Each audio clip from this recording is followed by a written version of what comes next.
இப்போது புதிய அறிமுகம் ஆச்சி ஹோட்டல் சாம்பார் 50 கிராம் ரூபாய் 20 மட்டுமே. தென்கிழக்கு வங்கக்கடலில் நிலவக்கூடிய தீவிர காற்றழுத்த தாழ்வு பகுதி இன்று காலை காற்றழுத்த தாழ்வு மண்டலமாக வலுப்பெற்றது. தமிழக கடலோர பகுதிகளில் எந்தெந்த நாட்கள் மழைக்கு வாய்ப்பு உள்ளது என்பது பற்றி விவரிக்க இணைகிறார் எமது சிறப்பு செய்தியாளர் Salim. Over to you Salim.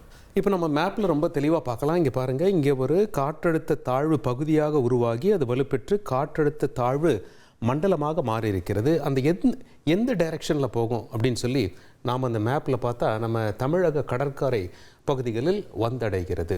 சரி, இது ஒரு பக்கம் இருக்கையில் இது புயலாக மாறுமா என்ற கேள்வி இருக்கிறது. வல்லுநர்கள் என்ன சொல்கிறாங்க, புயலாக மாற அந்த இதுக்கு இல்லை. அதாவது காற்றின் வேகம் 100 கிலோமீட்டருக்கு மேலெல்லாம் போகாது. அதிகபட்சம் 60 கிலோமீட்டர் அல்லது 70 கிலோமீட்டர் வீசலாம். அதனால் அதாவது டீப் டிப்ரெஷன் என்று அழைப்பாங்க. தீவிர காற்றழுத்த மண்டலமாக இருக்குமே தவிர இது அதற்கும் மேலே தாண்டி புயலாக ஆவதற்கு வாய்ப்பில்லை என்று சொல்லப்படுகிறது.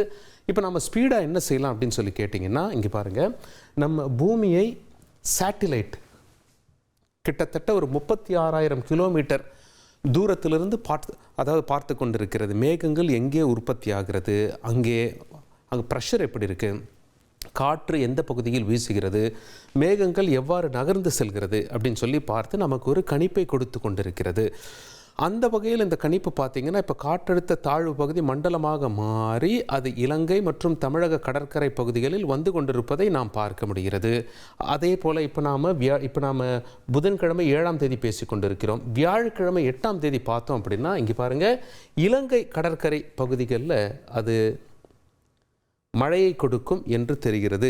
நாளை இலங்கை மக்கள் மழையை எதிர்பார்க்கலாம். அப்படியே மெல்ல மெல்ல நகர்ந்து வந்து நம்ம தமிழக கடற்கரை பகுதிகளில், குறிப்பாக இந்த சென்னையிலிருந்தே கிட்டத்தட்ட ராமநாதபுரம் வரை மழைக்கு வாய்ப்பு இருப்பதாக தெரிகிறது. அதிலும் அந்த கடலூர் பகுதியில் அதிகமாக இருக்கும் என்று தெரிகிறது. எப்போ வெள்ளிக்கிழமை நம்ம தமிழக கடலோர பகுதிகள், குறிப்பாக கடலூரில் ஆரம்பிக்கும், அங்கே மழைக்கு வாய்ப்பு இருப்பதாக தெரிகிறது. டெல்டா பகுதிகளும் மழைக்கு வாய்ப்பு இருக்கிறது என வானிலை ஆர்வலர்கள் தெரிவித்திருக்கிறார்கள்.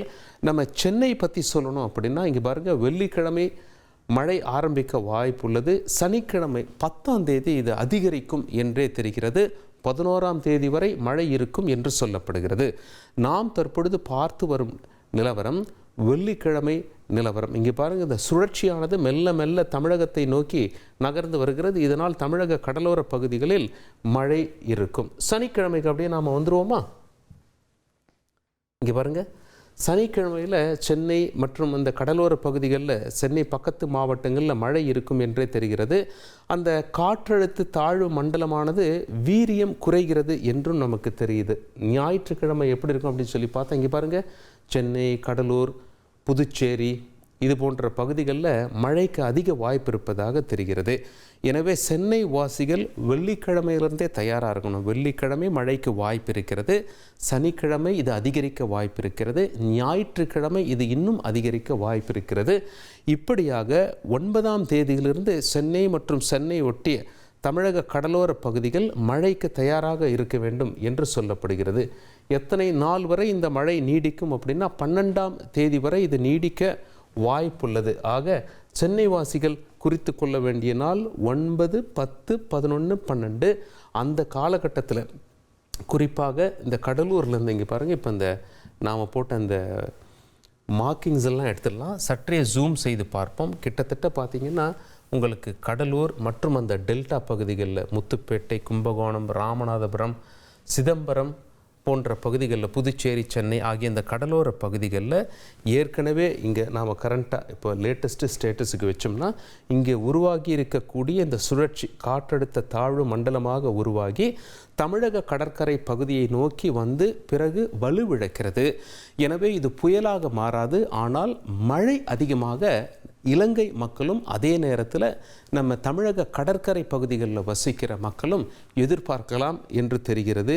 நீங்கள் முக்கியமாக மனதில் வைத்து கொள்ள வேண்டிய நாள் வெள்ளிக்கிழமை, சனி, ஞாயிறு மற்றும் திங்கள் என்று சொல்லப்படுகிறது. ஜனவரி 9, 10, 11 மற்றும் 12 இந்த 4 நாளில் ஒரு குறிப்பிட்ட நாளில் மழை ரொம்ப அதிகமாக இருக்கும். மற்ற நாட்களில் சராசரியாக இருக்கும் என்று சொல்லப்படுகிறது. இப்போது புதிய அறிமுகம் ஆச்சி ஹோட்டல் சாம்பார் 50 கிராம் ரூபாய் 20 மட்டுமே.